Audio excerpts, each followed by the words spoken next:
Olá, pessoas que estão assistindo ao vivo. Perdão pelo pequeno atraso. Olá, pessoas que estão assistindo gravada.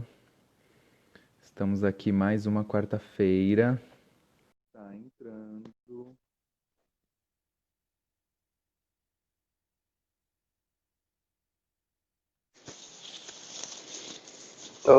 Oi, Yay! e aí? Oi, pessoa maravilhosa do meu coração. Maravilhosa e você? Tudo bom? Tudo. Tá dando pra ouvir bem? Tá tranquilo. Aqui não tá Mas, dando eco nem nada. Se tiver alguma coisa, gente, vocês avisam a gente aí no chat.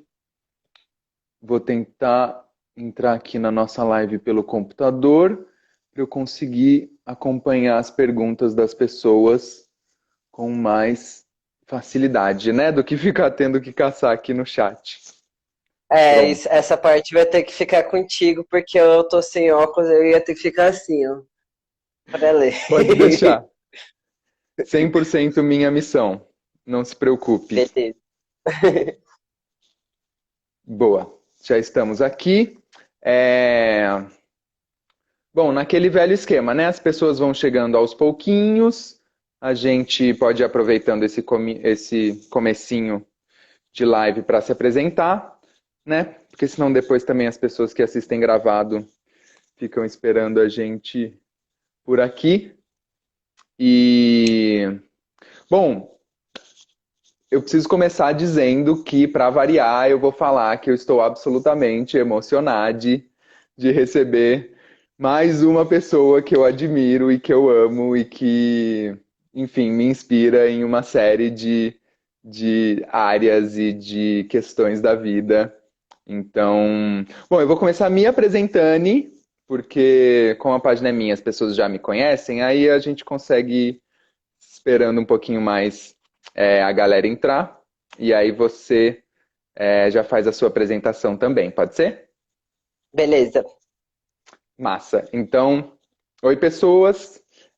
Teve bastante gente que começou a me seguir essa semana também, então não sei se todo mundo já está de olho, já está por dentro, já está ciente.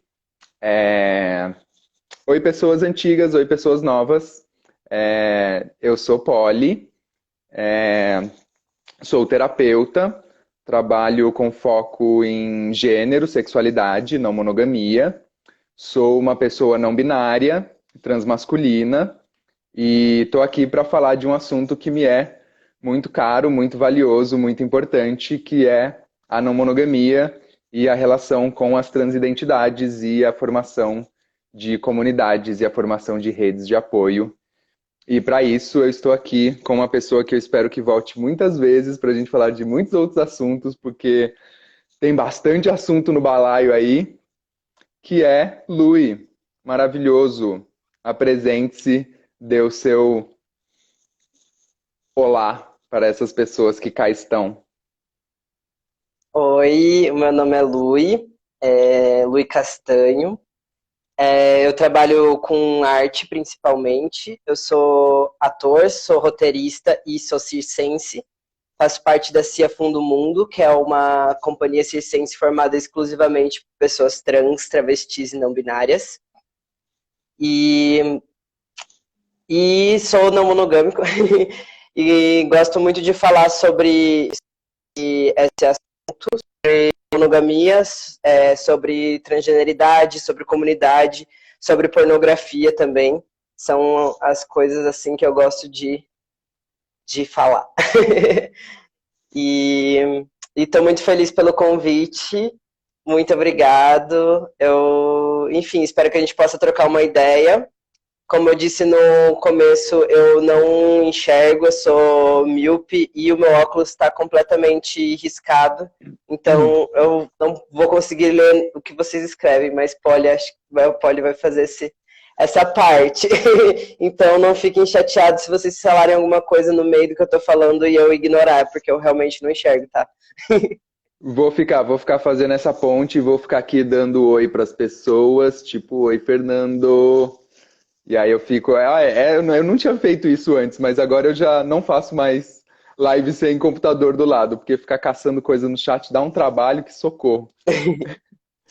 Mas enfim, é isso, com certeza. A gente tem muitos assuntos maravilhosos para tratar, não só nessa live, mas em outras lives também.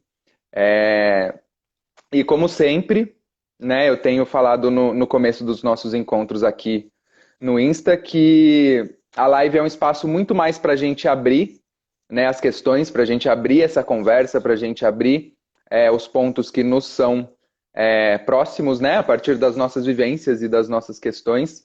E aí, sexta-feira, como sempre, a gente tem uma roda de conversa no Zoom, que é sempre com o mesmo tema da live aqui. Então, quem estiver aqui agora, ou quem assistir amanhã gravado, quem assistir na sexta-feira, sexta, 7 horas da noite, também tem tempo da gente se juntar e falar sobre essas coisitas.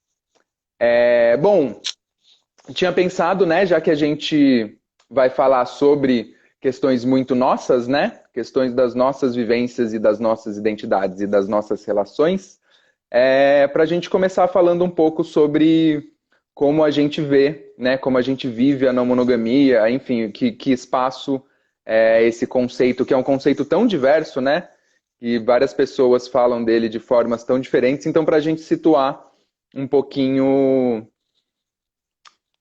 o que isso significa para nós, né? Então, se você quiser começar contando um pouco sobre a sua visão e a sua experiência da não monogamia, né, de uma forma bem reduzida, porque dava para ter 3 horas de live só sobre isso. Então, o que eu entendo por não monogamia é exatamente o que a palavra diz, que é não monogamia. E eu entendo que existem várias coisas que existem aí dentro que não são monogamia. E não quer dizer que todas elas são formas iguais de se ver e de se vivenciar, e nem quer dizer que eu concorde com todas elas, mas da forma como eu me inscrevo na monogamia tem a ver com um posicionamento político contra a monogamia. Então, é a partir desse lugar que eu tenho vivido na monogamia e ai, me perdi agora, porque ele se perdeu no começo. E aí, bom, eu já passei por vários momentos nessa jornada de não monogamia. Eu comecei com viver isso quando eu tinha 18 anos. Eu tenho quase 30 agora. Daqui a pouco eu faço 30 na segunda-feira. Eu sou leonino, isso faltou na minha apresentação. E dentre esses anos já aconteceram várias coisas, né? Já mudaram várias dinâmicas. Mas uma coisa que eu percebo e que eu acho que é algo bem legal, assim, é que sempre teve bastante vinculado com a comunidade que eu estava inscrito nos diversos momentos de antes da transição, depois da transição, de antes de trabalhar com arte, trabalhando com arte, enfim. Então, sempre teve bastante a ver com o círculo que eu tinha em volta. Não tanto a ver com relacionamento com romântico, sexual em si. Isso também aconteceu várias vezes, mas para mim sempre teve bastante a ver com comunidade, assim, e é o que eu acredito também, né? Agora eu tenho mais consciência disso, mas de que é algo que eu defendo, assim, que eu acho que é algo muito importante, tanto pra gente poder viver a não monogamia, quanto que é uma das grandes coisas boas que ela traz pra gente, realmente tá essas redes, assim, fazer essas redes. Nossa, eu te entendo completamente, assim, a partir de um ponto de vista absolutamente, ou de uma vivência, né, oposta, porque você falou que é algo que você já faz parte da sua vida, né, desde os seus 18 anos, e eu muito pelo contrário, né, eu fui uma pessoa que estive imersa né, na cis, hétero e na mononormatividades por bastante tempo. Então, mas encontrar os conceitos, encontrar pessoas falando sobre isso e perceber que isso já fazia sentido há muito tempo, né? Eu já tinha questionamentos que eu não sabia nomear, eu já tinha coisas que eu falava, nossa, eu devo ser uma pessoa muito estranha, porque só eu que devo achar as coisas assim, então deixa eu, né, não falar sobre isso com ninguém, porque não é possível. E aí essa é uma das questões que me faz hoje ter essa vontade de compartilhar, porque eu acho que é isso que você falou, independente de uma relação romântica, independente de uma relação, ela é um posicionamento sobre construção de sociedade, né? Por isso que me é tão importante a gente falar sobre comunidades, porque eu acho que é isso, né? E aí, se você quiser já aproveitar e entrar nessa, é aquilo que a gente estava conversando sobre como a monogamia, né, ela atua de uma forma assim colada com a cisgeneridade, como elas são tecnologias sociais, né, que dependem muito uma da outra para acontecer. Sim, isso é uma coisa que eu gosto muito de falar, né? Por ser uma pessoa trans e uma pessoa transmasculina, de que rola muito das pessoas falarem, até, enfim, teve uma live recentemente sobre esse assunto também, vou falar rapidinho, assim, que eu sei que já rolou bastante disso, mas de, não, eu não poderia ser não monogâmico porque eu já sou uma pessoa trans, então eu preciso dessa, sendo que é uma é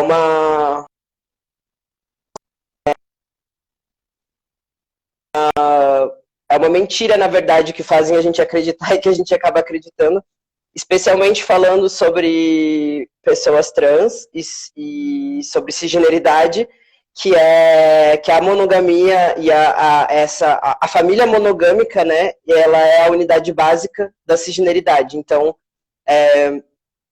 ela é isso mesmo que Polly falou, assim, é algo que está colado na cisgeneridade. Então, é uma ilusão pensar que existe um lugar para as pessoas trans dentro dessa estrutura que essencialmente transfóbica, assim, né? Então, no caso, eu acredito, inclusive, que ser não monogâmico é uma forma, eu como pessoa trans, ser não monogâmico é uma forma de atacar diretamente essa cisgeneridade, né? E essas normas. Então, eu acho que é um pouquinho mais ou menos por aí que eu penso, assim. Tá fazendo a ponte para você sem óculos aí, perfil maravilhoso Queer Paradiso falou: a monogamia não é um espaço seguro para ninguém, muito menos para pessoas dissidentes. E Exatamente. é exatamente isso, né?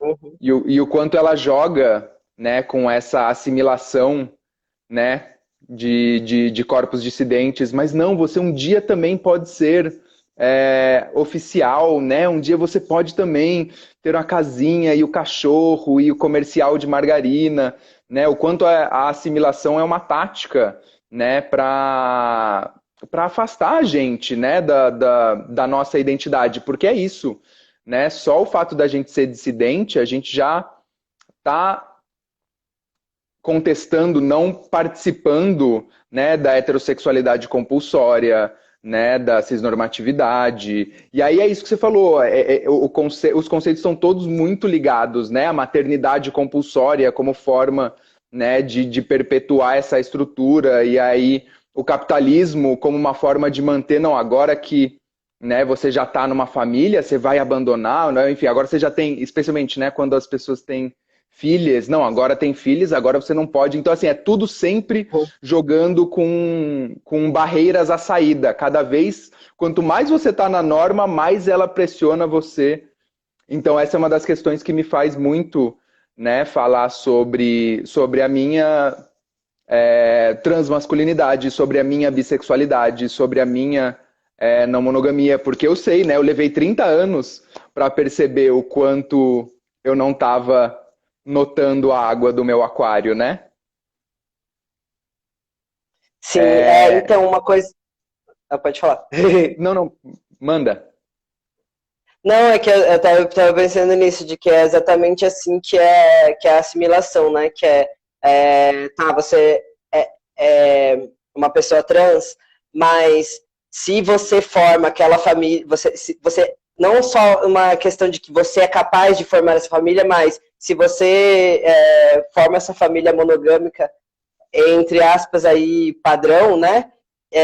Então você acaba tendo mais aceitação e é como se as pessoas tipo relevassem o fato de você ser trans.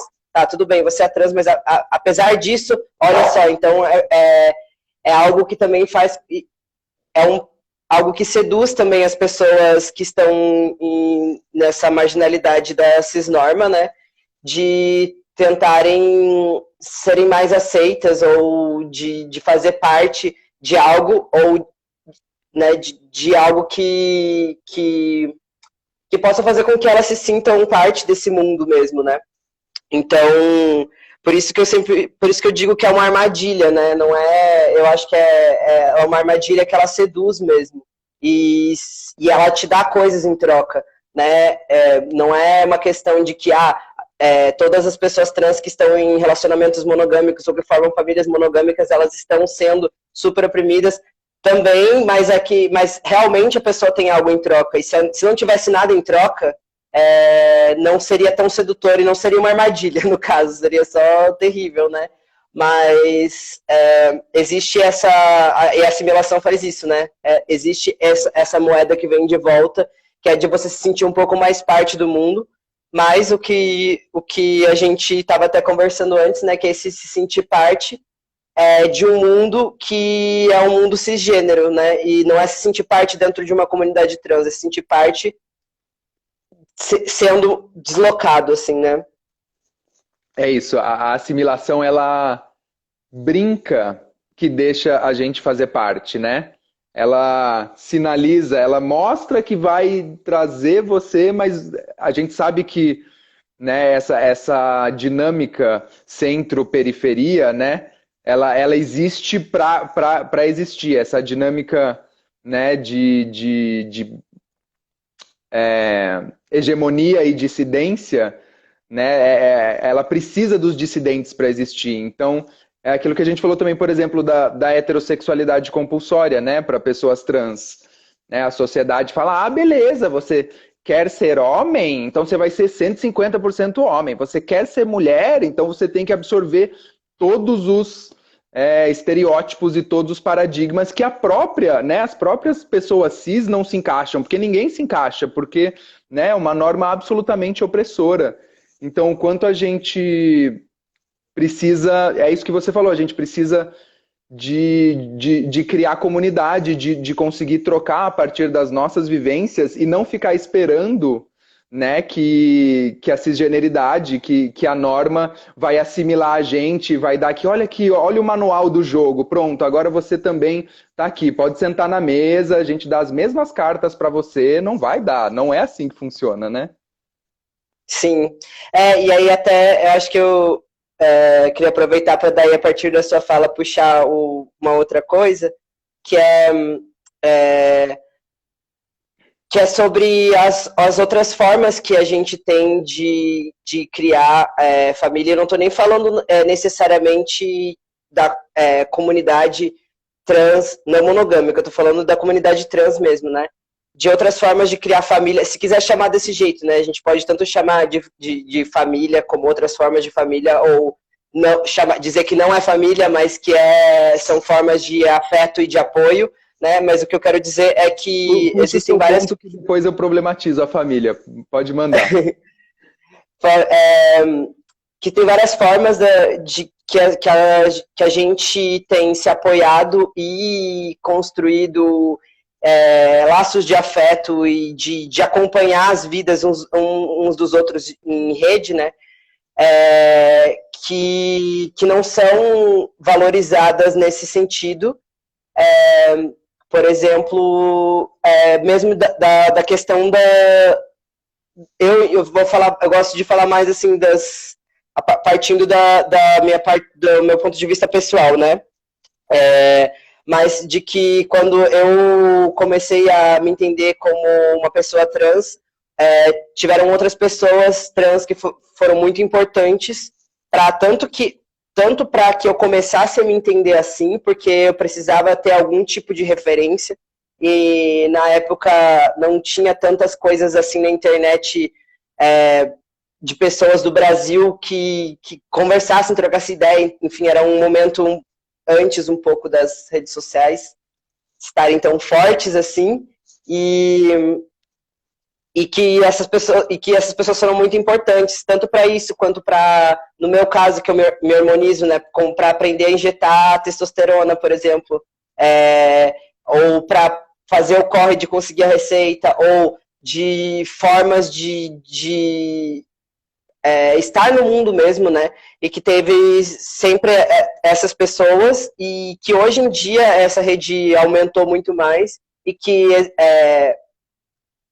existe esse apoio, que é um apoio tanto de afeto quanto um apoio de ajudar nos corres mesmo, que isso rola de várias formas, né? Eu acho que especialmente, não é o meu caso, mas para muitas pessoas, justamente quando elas se assumem trans, né? Quando elas começam a se nomear trans, elas perdem as redes de apoio familiar, e essas são as redes de apoio que a gente aprende a construir, né? Para poder lidar com isso, e que são, na real, muito potentes, né? Não é um tipo, já que eu não tenho isso que é o ideal, eu vou ter isso aqui que é. Na real, são formas muito potentes, assim, de poder se apoiar e desenvolver laços de afeto, né? Que são, digamos, uma família que não é, que a gente já vive, e que, na real, é muito mais massa do que essa outra que ficam tentando vender, né, pra gente, como se fosse a redenção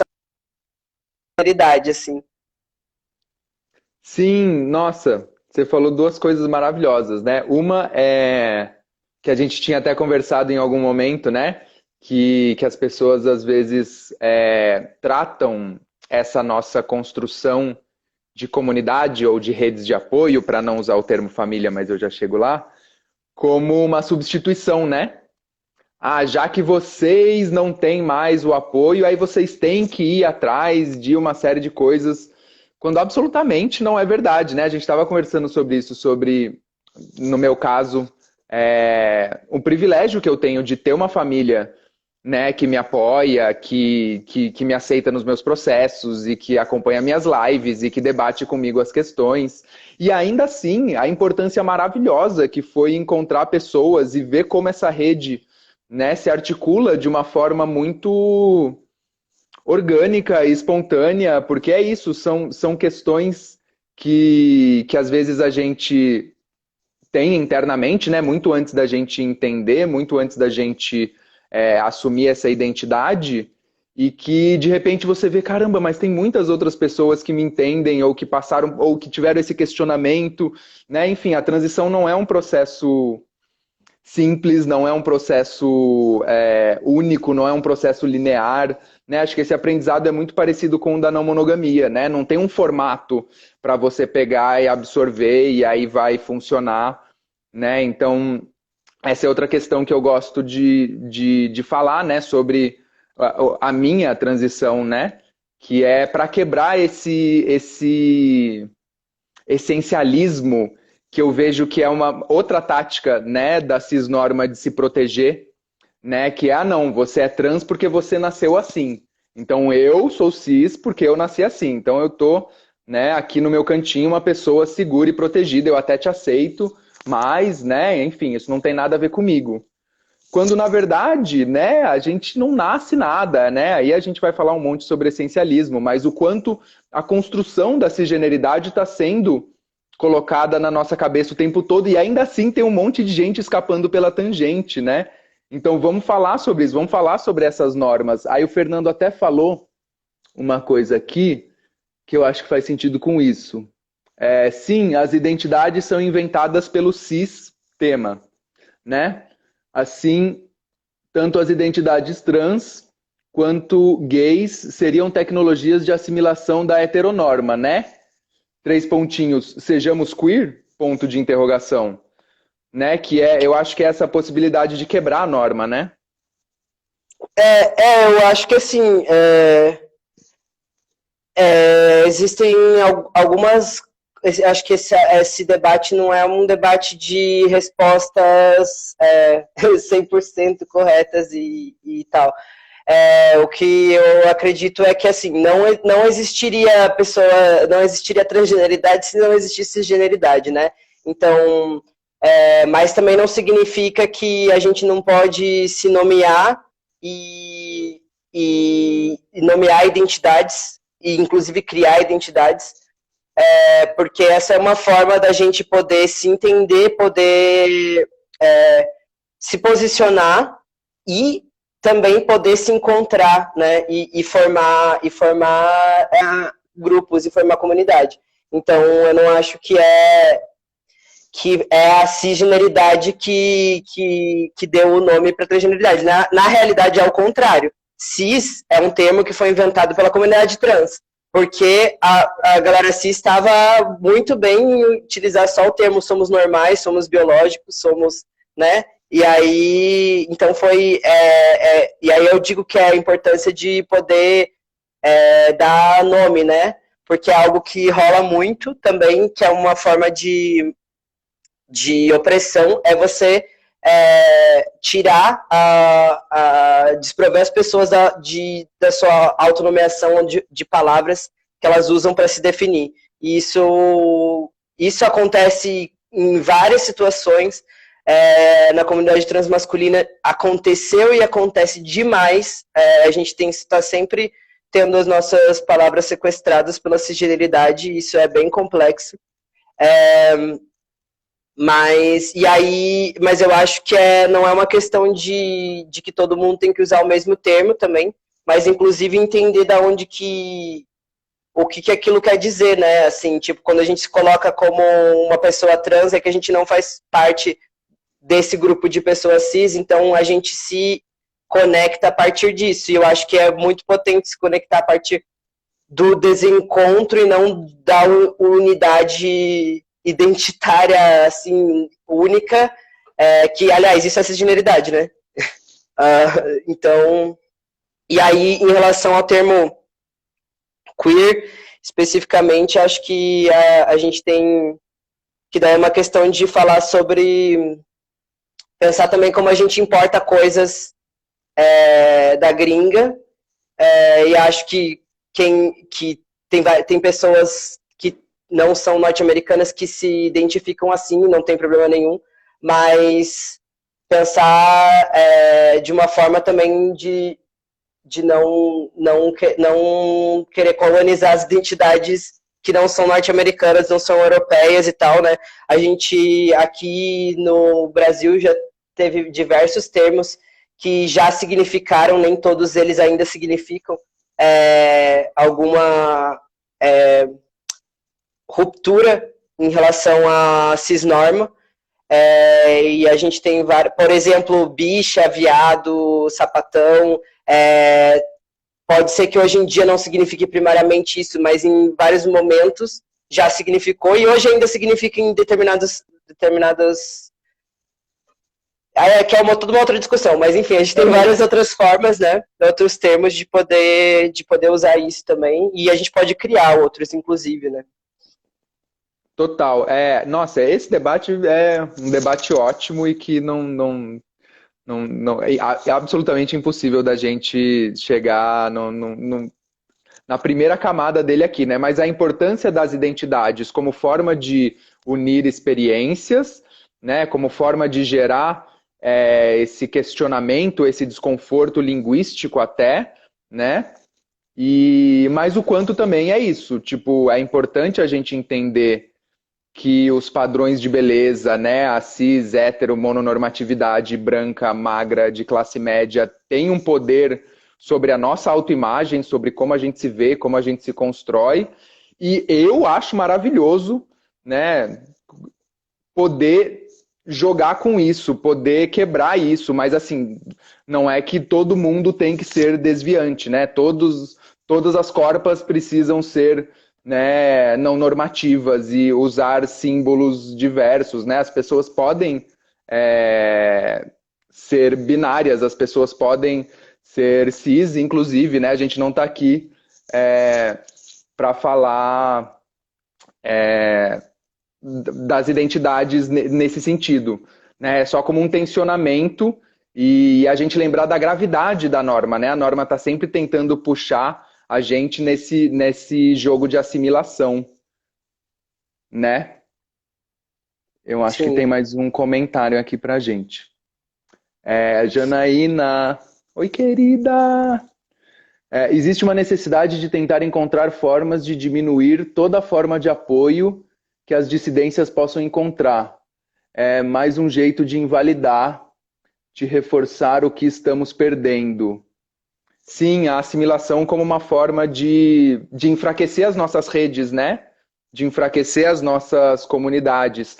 E aí só o pequeno parênteses que eu não fiz quando a gente estava falando sobre isso lá atrás, né? Porque eu seria relapsa se eu não fizesse essa citação aqui, mas para quem se interessa por esse assunto, tem um vídeo maravilhoso da Amanda Palha, né? Fazendo esse debate do fim da família, né? Do até que ponto é um movimento político positivo para a gente, né, enquanto corpos dissidentes, ficar tentando se apropriar dessa palavra, falar de famílias expandidas, né, falar de amor é amor, e a gente consegue constituir do jeito que a gente quiser, e o quanto mais a gente tenta se apropriar disso, mais a gente está jogando nessa norma de assimilação.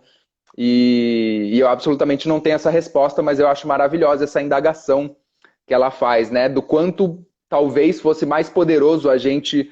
Beleza, vocês querem ficar com o termo família? Fiquem com o termo família, né? Não existe família tradicional brasileira, é família. Toma, a gente vai conversar sobre um novo termo, porque é isso, porque isso marca, né, que esse espaço não foi feito pra gente, né? Que esse espaço não é seguro pra gente. E o quanto essa norma, não só a norma, né, a heterossexualidade compulsória, a cisgeneridade, a mononormatividade, mas o quanto o amor romântico, né, essa noção do amor como escassez, esse sentimento de que, nossa, mas é tão difícil para mim, né, um corpo não padrão, achar uma pessoa que me queira dar afeto, né, quando na verdade a gente precisa transformar esse paradigma.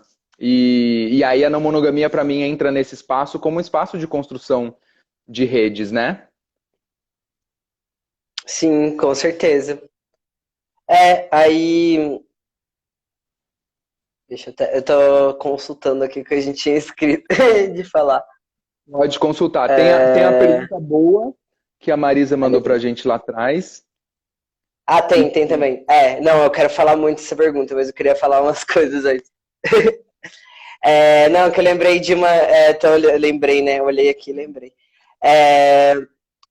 Não, disso, assim, de que a gente estava falando ali sobre que a cisgeneridade tem interesse em. Sempre tem interesse em desmantelar a comunidade trans, né? Então faz parte da estratégia de que a gente fique separado, vender essa ideia de que a gente pode fazer parte, sendo parte de um casal monogâmico, afasta a gente da nossa comunidade, mesmo que seja um casal monogâmico, né, uma família monogâmica que seja formada por duas pessoas trans, né? Então também afasta, mas em geral a propaganda mais mesmo para que você continue sendo o único trans e não faça esses laços com a comunidade. E aí uma coisa que eu até tinha colocado aqui, que é o que é noticiado e como valor, né, de famílias trans que são valorizadas, redes de trans de afeto que são valorizadas. Então, o que sai de notícia quando tem a ver com isso? Sai, um casal de um homem trans e uma mulher trans está esperando um filho, e um homem trans que está grávido. E eu não estou falando que essas coisas não são válidas, o que eu estou falando nesse momento é sobre por que esse tipo de coisa é muito valorizada, né? Por que é só aí que a gente é valorizado enquanto família, sendo que, ou, né, enquanto possibilidade de afeto, sendo que a gente tem tantas outras formas. E aí até queria aproveitar para falar dessas... Só sobre isso, para fazer o parênteses rapidinho, porque exatamente, eu falei anteriormente da Amanda Palha, né, que tem um trecho, um vídeo, né, do seminário do ano passado maravilhoso, falando sobre o poder político da gente ter essa pauta de fim da família, mas, pessoalmente, ela e o Apolo estão esperando o neném. Né? E aí, inclusive, a Amanda e o Apolo fizeram uma live com Yuna e Theo falando sobre gravidez masculina e parentalidade trans. Né? E é isso que a gente está falando, não tem nada a ver culpabilizar ou colocar essa questão em pessoas que decidem fazer isso, mas é o quanto a norma, a mídia, sempre foca nessas narrativas como uma forma de nos assimilar, de higienizar as narrativas para que a gente, né, pareça mais palatável para a sociedade cis, hétero, mono. Inclusive, recomendo muito essa live da Amanda e do Theo, do Apolo. Perdão, amigo, eu super 100% te cortei, mas é porque como eu tinha acabado de falar dessa questão trazida pela Amanda, eu precisava fazer esse contraponto também. Deu uma travadinha, mas você já voltou. Pode ir. Tá. Então, daí dessas coisas da armadilha da monogamia, né? Eu queria contar um relato de um caso que aconteceu comigo, que tem um grupo no Facebook, eu nem sei se existe ainda, isso aconteceu ano passado, que era o maior grupo que tinha no Facebook de pessoas transmasculinas, que eu não me lembro exatamente como é que chamava, mas tinha homens trans e tinha transmasculino no título do grupo. E aí, enfim, tinha muita gente. Era tipo, porque eu realmente achei esse grupo porque eu digitei pessoas transmasculinas e aí, enfim, entrei nesse grupo.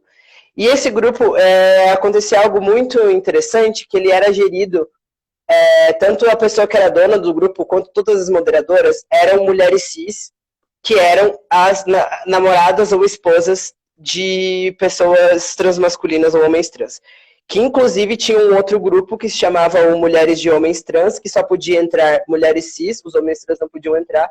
Então, existia todo um controle, inclusive sobre o tipo de conteúdo que circulava nesses grupos, e que não pudesse questionar de nenhuma forma mais incisiva a cisgeneridade e nem a monogamia. E aconteceu, no caso, ano passado, que eu e o Non, a gente foi expulso desse grupo. Tava rolando uma discussão que, inclusive, é sobre monossexualidade, e sobre pessoas que falam que são lésbicas e ficam com homens trans e pessoas não binárias. E a gente estava discutindo isso e entrou numa discussão sobre isso, né? E aí eu lembro que teve uma menina que falou que era psicóloga e falou que falando essas coisas sobre os homens trans serem machistas porque o homem carrega não sei o quê, e um monte de baboseira. E quando eu comecei a questionar essas coisas, né, o Yunoji começou a questionar esses temas, logo vieram as moderadoras e donas do grupo e para tirar a gente fora, e a gente foi expulso e todas as nossas coisas foram apagadas. Então, isso até era algo que, assim, digamos, esperado que acontecesse, mas o que para mim foi o que foi triste nesse caso é porque tinha vários homens trans e pessoas transmasculinas que não apoiavam de nenhuma forma qualquer outra discussão que fugisse aquilo que essas pessoas se estavam propondo, que tinha a ver com monogamia e que tinha a ver com manter as pessoas transmasculinas separadas em última instância. E aí, quando você mantém essas pessoas separadas, né, tipo, cada pessoa dali, apesar de estar no mesmo grupo, em termos de rede de afeto e de apoio, tem só uma única pessoa que é uma pessoa cis, num relacionamento monogâmico, é realmente muito difícil que ela se questione, ou que ela questione isso, porque ela não pode correr o risco de perder aquela única relação que ela tem. Mas aquilo foi forjado para que ela só tivesse isso, né? E nesse caso foi muito explícito, assim. Porque tanto era forjado que quando tinha pessoas falando que não era para ser assim, elas já eram apagadas e cortadas do grupo, assim. Então, acho que isso é eu achei algo bem emblemático sobre essas armadilhas da monogamia para pessoas trans. Sim, e ainda apaga retroativamente tudo que vocês possam ter colocado, porque, né, é uma tática muito de controle, né, e de censura. É uma tática não só da monogamia, né, de fechar as pessoas em bolhas nucleares longe da sua rede, como também é essa validação, né, das pessoas trans através de um relacionamento com uma pessoa cis, né? Eu até te contei que eu estava ouvindo uma moça falar, uma mulher trans que, enfim, se apaixonou por uma amiga dela que também era trans e que elas estavam meio que fazendo a transição juntas, e a amiga dela falou que ela não se relaciona com pessoas trans porque ela acha que isso é meio que se manter numa bolha e que ela precisa ir, né? Enfim, aí eu fiquei pensando, caramba, o quanto isso é uma assimilação absolutamente internalizada, né? Seja porque ela acha que tem sei lá, uma ponte a ser feita, né? Salvadora das pessoas cis, preciso levar, mas que na verdade é isso, né? Esse sentimento de é aquilo que você falou, se a assimilação não desse nada em troca, né, seria só tortura, né, seria só bizarrice, mas ela dá essas migalhas, mas que são pequenas moedas, né, de troca e que fazem com que as pessoas, por isso que é isso que a gente estava falando, né, o quão importante é a gente levar esses debates, né, comunidades e redes existem para que a gente consiga não só se apoiar, mas como perceber coisas que absolutamente estavam fora, né, do nosso radar, da nossa vivência, da nossa perspectiva. Sim, e é nesse caso aí, inclusive, que se a pessoa considera se relacionar com alguém como se fechar num universo, aliás, né, é exatamente disso que a gente está falando, que a monogamia faz exatamente isso, né? E então, talvez, ao invés dela fazer isso, ela deveria questionar que tipo de forma de se relacionar é essa, né? Que a única coisa importante da vida e a única pessoa importante para o único laço que você vai fazer vai ser com uma única pessoa, né? Vamos problematizar isso aí que não tá legal, né? Sim. A Andrea fez um comentário, Andrea, maravilhosa! Ela falou, nem pessoas cis querem namorar mais pessoas cis normativas, por que pessoas trans iam querer? Sim. Né? Dá muito trabalho. E aí, aproveitando então, até porque daqui a pouco a gente chega nos 10 minutos finais, eu vou te fazer a pergunta da Marisa também, que eu não sei se está aí, mas Marisa, maravilhosa. Que é uma pergunta muito válida e que vai longe, né? Ela perguntou, o que vocês acham sobre monossexualidades e corpas não binárias em relações? A caixinha de pergunta ela é muito pequenininha, mas eu imagino que ela esteja falando sobre, né, pessoas monossexuais se relacionando com pessoas, né, de gênero dissidente. Sim, eu vou falar umas coisas e provavelmente vai ter várias pessoas que vão me odiar por isso, mas tudo bem. Já odiei por muito tempo quieto.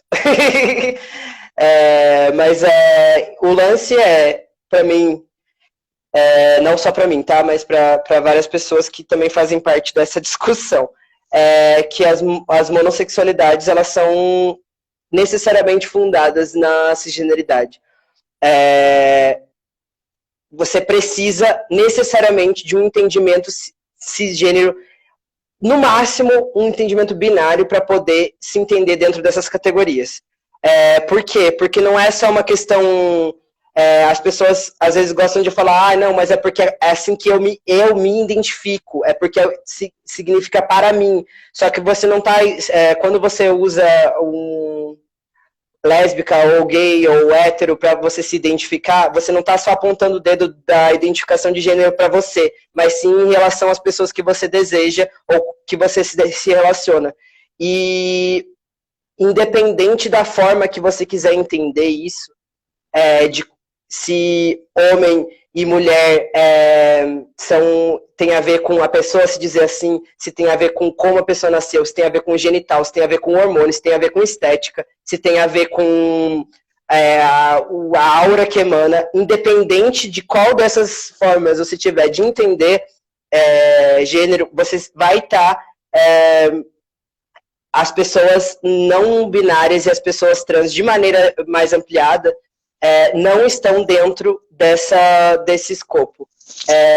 Dá para você espremer e dizer que por ali e por aqui, mas elas não estão dentro, elas estão sempre na margem disso. E isso resulta em uma invisibilização tremenda de pessoas trans,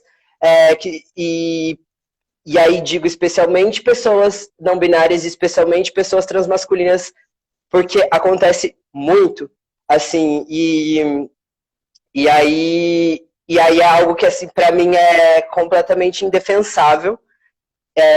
Eu acho que eu não vejo nenhuma, por exemplo,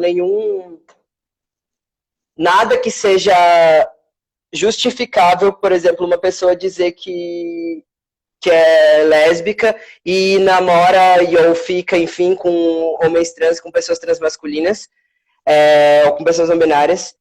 O único motivo que eu acho que da pessoa fazer isso é porque ela tem interesse em se inscrever numa comunidade que tem esse nome, por exemplo, o exemplo que eu estou dando, né? Comunidade lésbica. Então diz mais sobre ela e sobre os interesses dela, e basicamente ela tá falando foda-se que eu tô sendo transfóbico, sabe?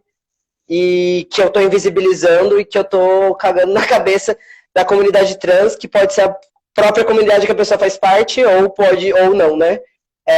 E eu acho que isso é bem sério, assim, algo bem sério que deveria ser debatido com mais com mais seriedade mesmo, sabe?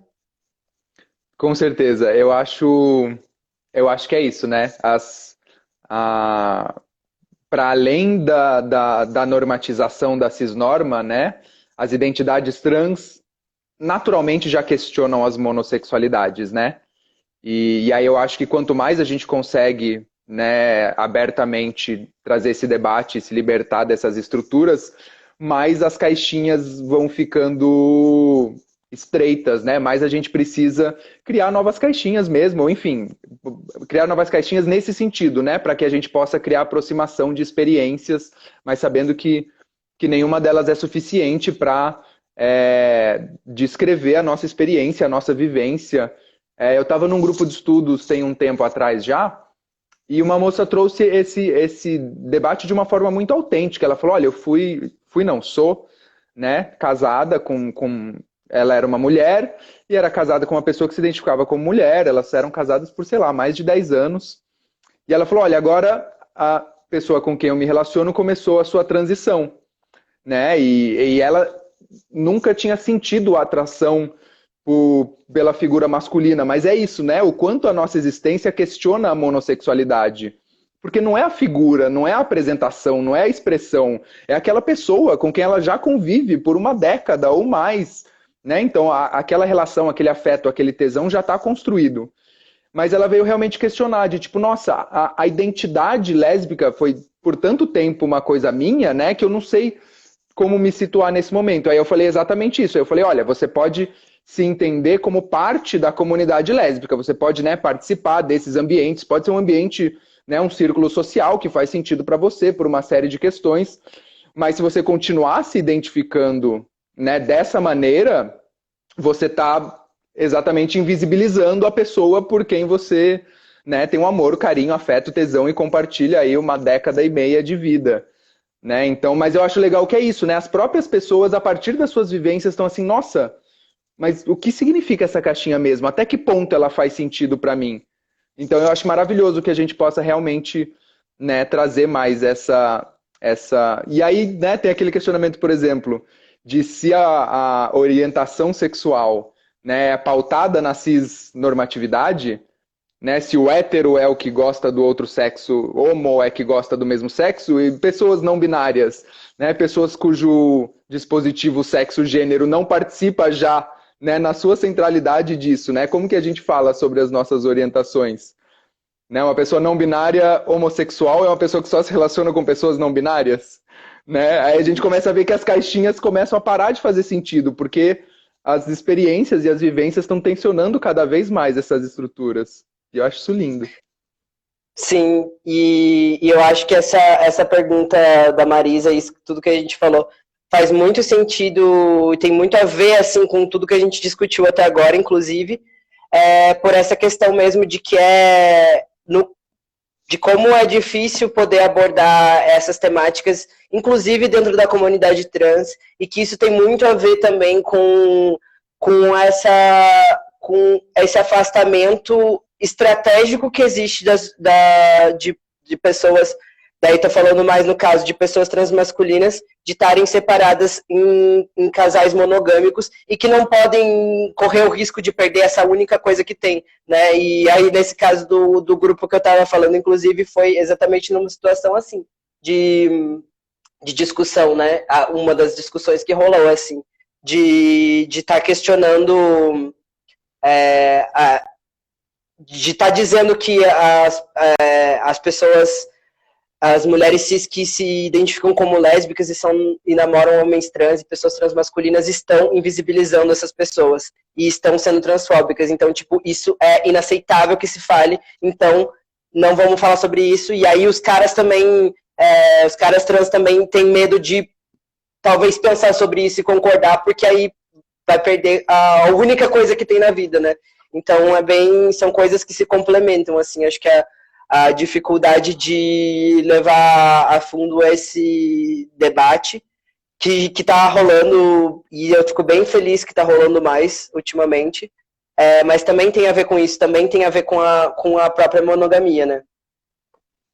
Exato, exato. Tem a ver em como é isso, como as opressões se estruturam, e é isso que você falou, esse afastamento estratégico, né, que a estrutura causa para que você tenha essa pequena troca entre a sua identidade, entre algo que é assim, é isso, né, a pessoa não te ver, não te enxergar por quem você é, mas você acha que isso tá tudo bem, porque até certo ponto, né, ah, meu Deus, a sociedade é muito louca, e é isso que eu tenho nesse momento, né? E o quanto isso é violento e o quanto a gente, enfim, se aproximar e trocar e debater e trazer isso para a mesa, eu acho que é maravilhoso. Eu acho que temos mais 10 minutos. As minhas últimas lives têm sido correria para fechar, Uhum. então eu quero fechar com calma dessa vez. Eu acho que a gente levantou muitas questões, né? Eu acho que tem muita coisa para a gente chegar na sexta-feira e conversar. Eu vi que o pessoal interagiu bastante no chat, então espero que vocês estejam lá na sexta-feira para a gente continuar construindo esse debate. E diz aí, meu querido, se você tem alguma consideração final, se você está com o bambolê de fogo aí parado, faz uma apresentação aí para a gente para fechar rapidinho. Em breve vai ter outro número de fogo, mas por enquanto vocês podem assistir no canal da Cia Fundo Mundo, que ele já aproveita as considerações finais para o Merchan. Mas é isso, queria agradecer, que foi muito, muito massa, agradecer o convite e essa conversa. É, espero que a gente possa fazer mais, quer dizer, faremos. E estou bem empolgado também para os próximos assuntos que a gente pretende abordar e para a discussão de sexta, acho que isso, né? A gente falou um pouquinho de cada coisa, mas tipo, dá para a gente debater mais a fundo na sexta-feira, então quem quiser é só colar. Na sexta é um espacinho mais intimista, né? Aí todo mundo pode compartilhar suas experiências, ou pode não compartilhar nada quem tem vergonha, porque sempre tem as pessoas que ficam ali só ouvindo, e é super válido também, porque tem espaço para todo mundo, e às vezes a gente ouve exatamente o que a gente estava precisando ouvir. E é isso, vamos ter muitos temas. Agradeço todo mundo que apareceu e que mandou um monte de coraçõezinhos. Você tá aí sem óculos, mas teve uma chuva de mensagens fofas e de babações a você, porque, né? Vamos combinar. É, E é isso, surgiram temas, a gente vai ter mais um monte de encontros, tem muita coisa legal para falar. E... e um beijo no coração de todo mundo. E, e é isso, né? Sorriso lindo. Gratiluz, amigo, Beijos. você é maravilhoso. É sempre um prazer ouvir você falar. Vou tirar temas da cartola só para poder ficar ouvindo você falar. Vamos conversar que é sempre bom. Beijos, meu Beijos. bem. Tchau. Tchau.